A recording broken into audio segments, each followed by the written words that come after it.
We are ready.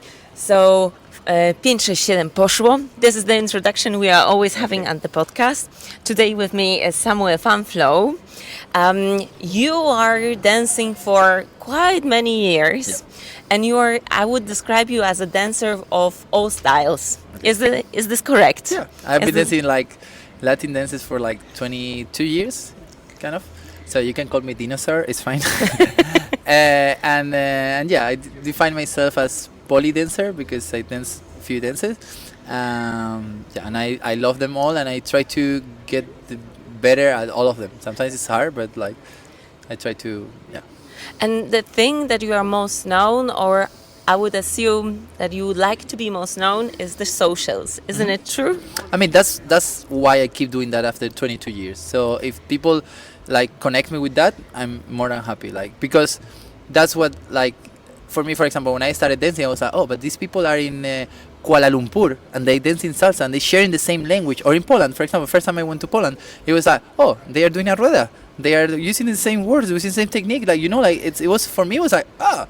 And that's one of the things that I fall in love with dancing, that you can go anywhere in the world and social dance with someone that you don't speak even the same language, and you still like connect with the person. So yeah, social dancing. What I don't like is when people put me a tag of you are a salsero or you are a suquero or you are, because I'm all of them. But just like if I work in a bachata festival, I become a bachatero. If I work in a salsa festival, I become a salsero. Here in the big three, we have all three, so I can like be myself in all the styles. And this is something that I don't like from the dancing scene. That they want to put you a tag, and if you are good at this, you cannot be good at something else, or you cannot like. Perfect. This is something that we are pushing all the people who are listening us to try all the styles, but to feel comfortable in a style, you need to achieve some level. You need to get know the technique and etc. It's not easy, you know. Like I'm a nerd. I invest so many hours. Now I dance salsa, bachata, kizomba, zouk. Now I'm flirting with lambada. So there's always one more dance that I want to. But I'm really perfectionist, so I really want to learn a lot, take more classes, learn about history, because for me, even if I'm not gonna teach, because lambada I don't teach, I want to know everything because I'm just curious, and not everyone is ready to learn 4 dances at the same time, because you're gonna blow up your brain. The importance is that what you do consciously. Like if you can only do 2, it's fine. You're stressed already with mambo, stay with mambo. But like I always say that the more dances you dance, the better dancer you're gonna be in any of the dances that you do. The message I will be looking for, or the answer, how do you do that? Being a perfectionist, many people drives towards exactly shows, performance, or they are so focused on the technique, so they are losing the fun. You have fun in your stage name. How do you do that to evolve or to connect, to embed the fun in it? And the perfectionist, yeah. So I'm a healthy perfectionist. So I have friends that they are not healthy perfectionists. So I try to do my best, but if my best is not enough, it's okay. I will tap my back anyways. You did good, you tried. So it's not like I need to do, because perfection doesn't exist, I think. My mentors, my teachers, they always will keep learning, and I'm the same. I'm always a student. So it's not about being perfect. It was searching for this perfection. But if you don't get it, it's fine. So I always say in my classes that social dancing is not about perfection. If you're searching about perfection, it's not the right place. It shows you can search for perfection, it can be okay, but social dancing depends on 2 brains. 2 brains are not gonna synchronize all the time. So you need to embrace that the beauty of social dance is that it's not perfect. So, but that doesn't make you, so that doesn't take away that to be able to have a good technique to social dance, you need to be perfectionist, or you need to try hard to have a high level of technique, so your connection with the other person is going to be better. How you did that? That was actually the last question, or not the last, but I was thinking about, because you seem to be so motivated, so for so many years you kept enjoying it. Is it because you are constantly looking for another dance? 100%. So it's keeping you fresh. But then again, how to not to lose the confidence when you are a beginner. Sometimes it's just destroying people when they are changing their styles, and I think that is why they are afraid, because they worked their asses off to be somewhere at some level, and then they are again beginners. How do you deal that? Do you have a tip for those, because we want to encourage them? Okay. So I would say I was having a private right now, and I told the student, like, my work, it's 70% teaching dancing, 30% coaching, because those problems with no matter beginner, intermediate, advanced, is psychological. I'm lucky. My mom is a psychologist, so she put the right seed. So for me, those things usually don't stress me. But I try to my students to give the tools so they don't stress. For example, this woman was stressing when she didn't know what was going on. And I told her, it's not your task. It's a leader task. So you don't need to worry about that. You need to find your way to just answer what the person is doing. And she was like, yes, that's true. Actually, I do that in life. I try to help people to do what they're doing. Even if I'm struggling with myself, I take care. It's like, no, you need to put their boundaries. So a lot of the times with the problems is different. Like advanced, they have more imposter syndrome. You know, like I don't think I'm like a super, like I'm not like, I'm a professional dancer, and I need to give me that credit because I've worked a lot to get there, but I'm not like a technical ballet professional dancer, for example, so I'm not really good at spinning. But if I'm in a backstage with other artists, whatever, if I want to practice a spin, I will do it. And once I was with a partner before, and she told me, why you do this? They are like Therese, they are like they are spin super good. Why are you? So I don't care. It's like, yeah, but you don't have imposter syndrome. It's like, no. If I'm here, you are what you are, it's because you deserve it. No one give you anything as a present. I am here because I work my ass off. I train a lot and stuff, and I work to be where I am.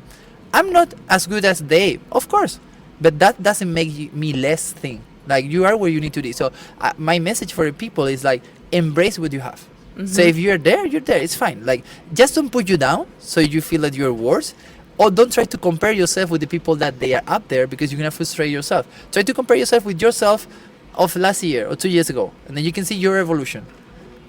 This is amazing. Like, I think all the students can hear during your classes that all those messages, all those information, they are as well very inclusive. So it's not only dancing related, but it's life related. And is this something that you thought it through, or did you saw when you started dancing that, oh wow, this thing can bring me there, like to make me a better human. So this is a great tool to do it with other people and raise myself, develop myself, but as well everybody else with me. For me, it was a process. So when I started, I had no clue that I could impact people in a certain way, because I was just a student. Then I got the voice, I got like the reach, and I was like, oh, I can do two things with this reach. Just keep dancing and do something, or sharing the message that I think is valuable, no? And this here, for example, my sister has a lot to play with that situation, because I deconstructed a lot of ideas through her. You know, like she came to my classes, she was learning with me, and she was like, Sam, I don't want to follow. It's like, okay, what do you want to lead? It's like, sure. Okay, go lead. It's like, but you don't think that there's a lot of people like me that they, as they are women, they have to follow? I was like, yeah, maybe it's right. And I changed fully my dance school to non-gender roles. You're a leader and you're a follower. And nowadays in the salsa, we have so many people that women, men. It's like, no, I can follow. And I want to follow. Why should I lead? So through my whole life, I always try to deconstruct my brain to think the way I want. Not the things society push me. No, they push me to think men with men, or like this, or like you are racist or whatever. So when you grow up, you try to deconstruct this, and you have two options: just keep it for yourself, or sharing with others. People who share that thing with me, I feel so grateful, because they change my mind. So I try to do that with other people, so they can change their minds, and then they can take the decision. Because I don't want to force you to lead.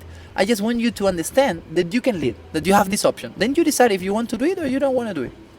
It's so visible. This is amazing. Like the construction, for example, in today's class, like the follower can as well propose. I think all the followers are very grateful to you that you are sharing and that you are changing the mindset, Yes. which I think is very important because we have so many people, human beings, that can propose and make the dance better at the end. So make a full conversation. I was talking yesterday with Mirto about this topic, and I think that in salsa, in this situation, on this particular topic, we are kind of like in the past. Why? Because like the community has been kind of like stuck for a long time. So we have been doing the same thing, not moves or whatever, but having the same mentality.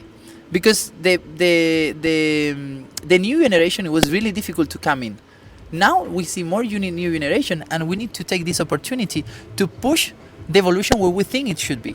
Mm-hmm. And another thing that is important for this is like most of the icons, they are male dancers, because it's a sexism, machismo culture, society in general, and of course dance as well. So if the role models are all men, that they don't struggle with the followers' struggles, they don't know that. So I'm happy and lucky that I started following. So I started to understand all those things, because before I was not aware. I was like, yeah, do this. I was like, oh, but and now I know, oh, that doesn't feel good. Or if I'm dancing in the social floor is slippery, I'm gonna be way more stressed if I'm a follower than I'm a leader. That's what I was talking with Mirto. Mm-hmm. It was like, no, because in the show I was so stressed, and it's like it's difficult that leaders like understand this and empathize with this, because they have never been in that situation. Mm-hmm. So what I try to do is try to help, because I think you don't need to be a woman to be feminist. So you just need to believe on the cause to defend it. So I try to bring the salsa where I think it should be. It should be like we both talking, we have a conversation, you have your space. In my classes, for example, usually before the class I say, guys, we are 50-50, because sometimes I see classes that it's only the guy talking and the follower is just a puppet. So I tell in my classes, this is 50-50. We have the same. We have trained a lot, both of us. We have the same kind of like work to do. Like it's like 50-50. And I think that's something that I would love salsa to change. Like to be more equity, to have more equity on the dance, and kind of having like more. I don't know, like being more equal, like leaders and follower, men and women, and yeah. I cross fingers for that. Yeah. And most of the time, like just one thing, like most of the time, if you analyze technically wise, the followers are better. Most of the followers that I dance with, I put myself, they dance better than me. And I'm not ashamed to say it. It's like I'm proud because they decide to dance with me. But like even though they have more technique, not all the cases, but a lot of cases, they technically are super high, and then society demand them a lot. And leaders, they don't need that much, even though they have the role, like they have kind of like, I'm the role model here, you just like assisting me or whatever. So that's why I really want like society to go in that direction and give the value to everyone, not just to women. Of course, no, we deserve our values as well, but to everyone. I wish that for all of us. The last one, if you would need to put like in a couple of sentences the most important message, because we touched many topics and I wish we had more time. Maybe someday. One day. I'm booking you in advance. So we're gonna have a chill conversation because it's a lot of topics to cover. What would be the most important message? The one that you are, wakes you up during the night, or message in that sense as well, something that you want to put in our brains as a students. So for me, it's my motto of my dance school, and I'm gonna launch the online dance school soon. And the motto that we choose for it is unbox who you are. Because if you unbox who you are, you're gonna be happier. If you are pretending to be someone else, you're not gonna be that happy. So I used to be like a Zara guy, like dressed the way salseros dress, like with a suit. And one day I discovered that was not me. That I was trying to fit into that box that it didn't define me. And once I allow myself to do my crazy stuff, to have the fun that I wanted to have, to dress the way I wanted to dress, is when I started to get more work. Because people were, oh, he's genuinely like this. He's like that's the person. It's not that character that I created. That's how I am. And before I was a character. If you see videos of 2008, 2007, that's not me. That's like a picture of what I had to do to be where I was. So unbox who you are and try to be yourself and have fun and flow. That's what I... Samuel, thank you very much. welcome. I encourage our listeners to attend your classes, to listen you, to follow you.